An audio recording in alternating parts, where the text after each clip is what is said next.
நகரம் டிவி நேயர்கள் அனைவருக்கும் வணக்கம். தமிழ்நாட்டில் ஒரத்தநாடு சட்டமன்ற தொகுதி மிகவும் முக்கியமான தொகுதி. இந்த ஒரத்தநாடு சட்டமன்ற தொகுதியில் அனைத்து இந்திய அண்ணா திராவிட முன்னேற்ற கழகம் 6 முறை வெற்றி பெற்றிருக்கிறது. திராவிட முன்னேற்ற கழகம் 4 முறை தான் வெற்றி பெற்றிருக்கிறது. அனைத்து இந்திய அண்ணா திராவிட முன்னேற்ற கழகம் தொடர்ந்து இந்த ஒரத்தநாடு தொகுதியில் பல வகையில் வெற்றி பெற்றிருக்கிறது. அந்த வகையில பார்க்கும்போது யாரு எந்த கட்சிக்கு போறாங்கன்றது வேற விஷயம் இல்லை. ஆனால் அதிமுக தொடர்ந்து வெற்றி பெறுது. அந்த வகையில பார்க்கும்போது நிச்சயமா மா சேகர் இந்த முறை வெற்றி பெறுவதற்கான அனைத்து சாத்தியக்கூறும் இருக்கு அப்படிங்கிறாங்க. ஏன்னு கேட்டீங்கன்னா 2021 வைத்திலிங்கம் 90,063 ஓட்டு வாங்குறாரு. திமுகவை சேர்ந்த ராமச்சந்திரன் 61,228 ஓட்டு வாங்குறாரு. அமமுக சேகர் 26,022, நாம் தமிழர் கட்சி 9,50, முத்தையா சுயேட்சை 2,401, நோட்டா 867, 28,835 ஓட்டு வித்தியாசத்துல வைத்திலிங்கம் அந்த காலகட்டத்தில் ஜெயிக்கிறாரு. அதுக்கு முக்கியமான காரணம் அம்மா மக்கள் முன்னேற்ற கழகம் ஓட்டை பிரிச்சதுனாலதான் வைத்திலிங்கம் 2021 ஜெயிக்கிறாரு. இல்லைன்னா அவர் ஜெயிச்சிருக்க முடியாது. அதனால அன்றைய காலகட்டத்தில் உள் மனசுக்குள்ள மா சேகருக்கு நன்றி அப்படிங்கிற மாதிரி நினைச்சிட்டு இருந்தாராம் வைத்திலிங்கம் அப்படிங்கிற மாதிரி ஒரு தகவல். 2016 ராமச்சந்திரன் 84,378 ஓட்டுல திமுக ஜெயிக்குது. வைத்திலிங்கம் 80,733 ஓட்டு வித்தியாசத்துல 80,733 ஓட்டு வாங்குறாரு. தேமுதிக ராமநாதன் 6,653, நாம் தமிழர் கட்சி 1,891, நோட்டா 1,882, பாமக சரவணன் 1,444, பாஜக 1,003 ஓட்டு வித்தியாசம் ரொம்ப குறுகிய ஓட்டு வித்தியாசத்துல தான். அதாவது 3,465 ஓட்டு 3,645 ஓட்டு வித்தியாசத்துல ராமச்சந்திரன் 2016 ஜெயிக்கிறாரு. வைத்திலிங்கத்தை தோக்கடிக்காரு. அப்ப வைத்திலிங்கத்தை தோக்கடிக்கிறதுக்கான காரணம் என்னன்னா மன்னார்குடி வகைராவே தான் வைத்திலிங்கத்தை தோக்கடிச்சிச்சு. ஏன்னா 2016 நிச்சயமா இந்த வழக்கு வந்துரும், சொத்து குவிப்பு வழக்கு. நிச்சயமா அம்மையார் ஜெயலலிதா ஜெயிலுக்கு போக வேண்டிய ஒரு சூழ்நிலை ஏற்படும்.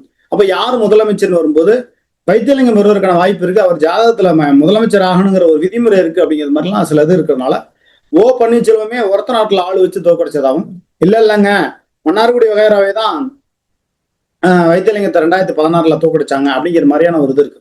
அதனாலதான் இப்போ அவர் கட்சி திமுகவுக்கு போறதுக்கு முன்னாடி அம்மையார் சசிகலா கிட்ட போய் நம்ம சேர்ந்து அரசியல் பண்ணுவோம், நான் உங்களுக்கு துணையா இருக்கேன், ஒரு தேரோட்டி மாதிரி இருக்கேன் என்ன அங்க மாதிரி எல்லாம் சொல்லாம அவர் ஏன் திமுகவுக்கு போனார்னா மன்னார்குடி வகையரா தான் நமக்கு 2016 துரோகம் பண்ணிச்சு தோக்கடிச்சுங்கிற ஒரு வைராக்கியம், ஒரு எண்ணம் வைத்திலிங்கத்துக்கு மனசுக்குள்ள இன்னமும் இருக்கு. அம்மையார் சசிகலாவை போய் சந்திக்கிறாரு, பாக்குறாரு, போறாரு, வர்றாரு. ஆனால் அந்த மன்னார்குடி வகையரா மீது ரொம்ப உச்சகட்ட கோபத்துல இருக்காரு. ஏன்னா அம்மையார் சசிகலா கட்சியில நீக்கம் செய்யப்பட்ட பொழுது வெளியில சொன்னதும் இவர் தான். அப்போ எந்த விதமான எதிர்ப்பும் தெரிவிக்கல. எங்க சின்னம்மா ஏன் கட்சி விட்டு நீக்கிறேன், நான் கட்சி விட்டு வெளியில போறேன் அப்படின்னு சொல்லி வைத்திலிங்கம் அன்றைய காலகட்டத்தில் சொல்லியிருக்கணும், சொல்லலை. அந்த வகையில பார்க்கும்போது அம்மையார் சசிகலா அவர்கள் மீது 2016 நம்மளை தோக்கடிச்சது மன்னார்குடி வகையரா தான் அப்படிங்கிறதுனாலதான் பேரளவுக்கு சும்மா அம்மையார் சசிகலாவை போய் சந்திக்கிறது அவ்வளவுதான்.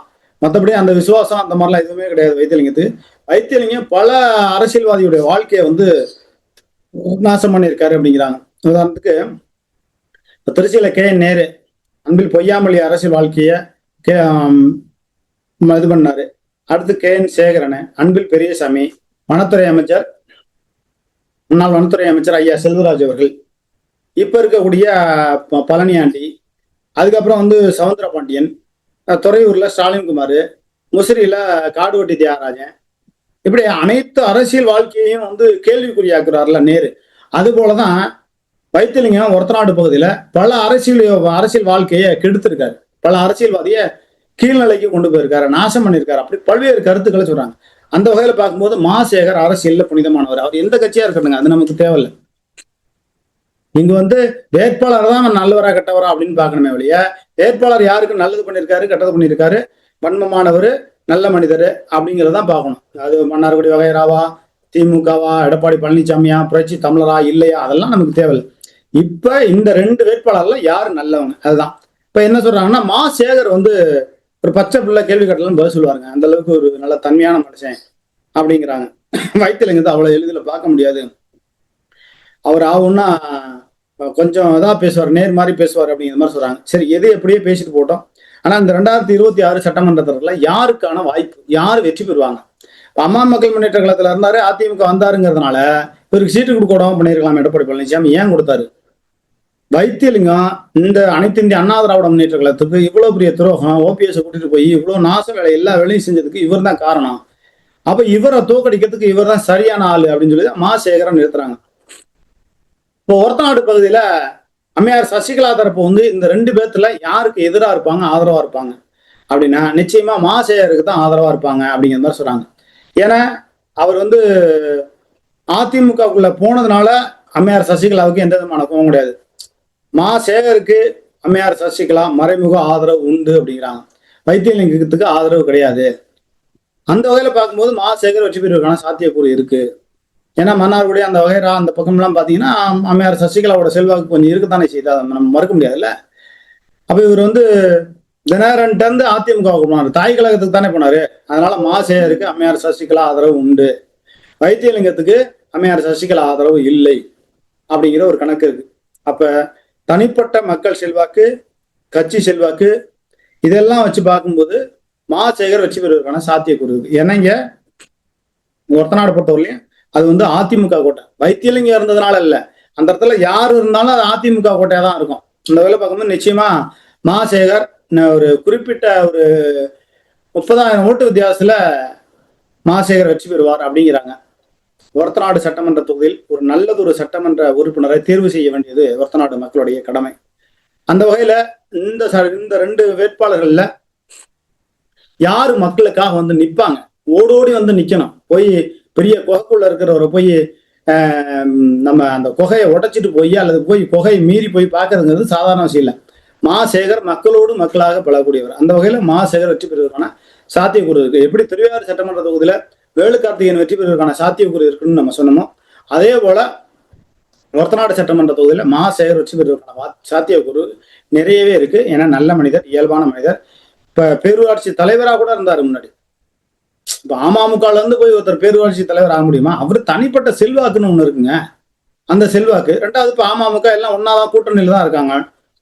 அந்த வகையில் பார்க்கும்போது நிச்சயமா அம்மா மக்கள் முன்னேற்ற கழகத்தினுடைய தொண்டர்கள் மா சேகருக்கு வேலை பார்ப்பாங்க. தினகரன் வந்து வேலை பார்க்காதன்னு சொன்னாலும் கூட அதெல்லாம் காதல வாங்கிக்க மாட்டாங்க. தாய் கழகம் அப்படிங்கிற அடிப்படையில அம்மா மக்கள் முன்னேற்ற கழகத்தை சார்ந்தவர்கள் நிச்சயமா மா சேகருக்கு நல்ல ஒத்துழைப்பு கொடுப்பார்கள். பொதுஜன மக்கள், அனைத்து சமுதாய மக்களும் மா சேகரை விரும்புவாங்க. வைத்தியலிங்கத்தை வந்து பட்டியலின சமுதாய மக்கள் விரும்ப மாட்டாங்க, தேவேந்திர சமுதாய மக்கள் விரும்ப மாட்டாங்க.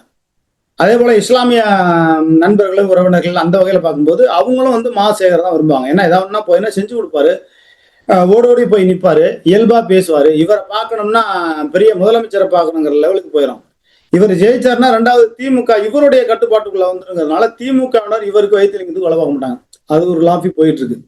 திராவிட முன்னேற்ற கழகத்தை சார்ந்தவர்கள் இங்க ஏற்கனவே வந்து SS பழனிமாணிக்கம், துரை சந்திரசேகர், தஞ்சாவூர் இப்ப இருக்கிற சட்டமன்ற உறுப்பினர் இவங்க அரசியல் பண்ணணும் தான் நினைப்பாங்க தவிர வைத்தியலிங்கத்தை ஜெயிக்க விட்டுட்டு இவங்களுக்கு என்ன வேலை?